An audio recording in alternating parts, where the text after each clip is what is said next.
Dans ce nouveau numéro du 20h20 au programme ce soir, le domaine artistique. Et oui, il n'y a pas que le français et les mathématiques. Alors, pour le domaine artistique, vous avez une colonne qui est entièrement dédiée à cela.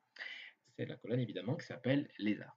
Alors, pour commencer, pour vous expliquer ce que c'est finalement, ce que sont les activités artistiques, à l'école maternelle, vous avez deux documents, deux PowerPoint, deux diaporamas au début de la colonne. Vous avez ensuite un carnet d'artiste qui vous permet à l'enfant, qui permettra à l'enfant d'exprimer son ressenti, ses émotions. Et on sait qu'en cette période de confinement, c'est très important de faire ressortir tout ce que l'enfant a au fond de lui. Vous avez ensuite un Padlet, qui est le Padlet de la mission éducation artistique et culturelle du 93, qui est une mine d'or. C'est la référence en termes d'éducation artistique et culturelle. Vous y trouverez tout ce qui concerne les arts du cycle 1 au cycle 3. Vous voyez, c'est vraiment pas uniquement dédié à la maternelle, mais il y a des documents pour la maternelle. Vous avez ensuite des ressources libres pour les arts, avec plein de liens, et notamment un lien vers le site de l'Opéra de Paris. Et c'est intéressant parce que ça permettra à votre enfant de voir pour la première fois de sa vie, alors pas en intégralité évidemment, par petits bouts, des séquences d'opéras, de différents opéras, les plus connus en tout cas, et qui sont mis à disposition gratuitement, librement, de n'importe quel internaute. Vous avez ensuite les photos du patrimoine français qui émanent du ministère de la Culture, donc c'est aussi intéressant à regarder avec son enfant.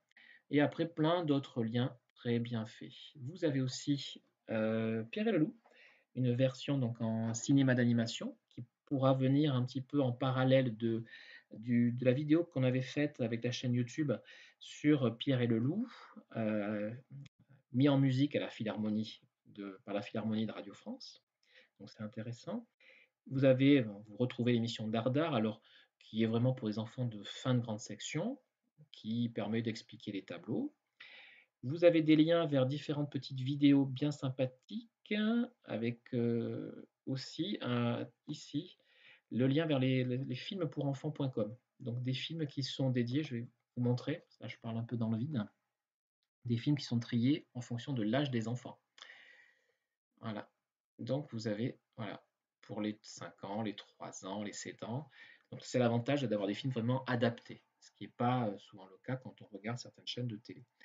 Et mon petit chouchou, il est là. Ce sont les promenades imaginaires au musée d'Orsay. Alors là, c'est vraiment très très bien fait.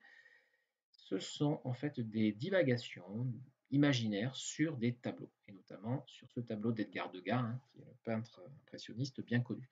Donc je vais vous faire écouter cette divagation.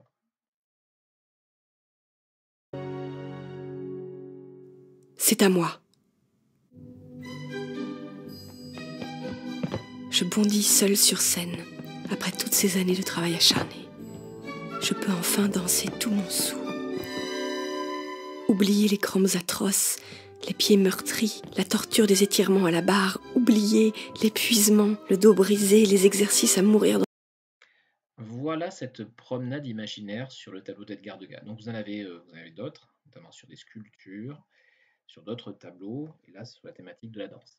Voilà, donc le domaine artistique, c'est un domaine très important, il permet l'éveil à la sensibilité, de la sensibilité de chacun, c'est vraiment très très très important.